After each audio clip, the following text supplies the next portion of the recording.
Faqja e Bashkisë së Tiranës Tirana.al është sulmuar të premte nga një grup hakerash duke bërë të pamundur aksesimin online. Sulmi në fjalë është marrë përsipër nga rrjeti iranian i hakerave Homeland Justice, të cilët janë përgjegjës edhe për sulmet që u bë institucioneve shqiptare online në vitin 2022.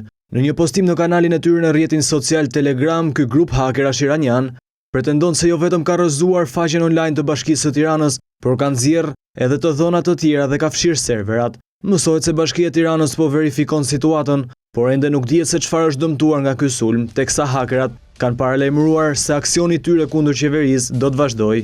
Pas këtij sulmi, Bashkia e Tiranës ka pezulluar edhe shërbimin e regjistrimit të fëmijëve në Kopërsh dhe Çerdhe, një proces që kryhej online dhe që duhet të përfundonte me 22 qershor. Pas sulmeve kibernetike që Irani bëri ndaj shërbimeve online shtetërore në korrik të vitit 2022, qeveria shqiptare vendosi ndërprerjen e menjëhershme të marrëdhënieve diplomatike me Iranin dhe përjashtimin e personelit të tij diplomatik nga vendi.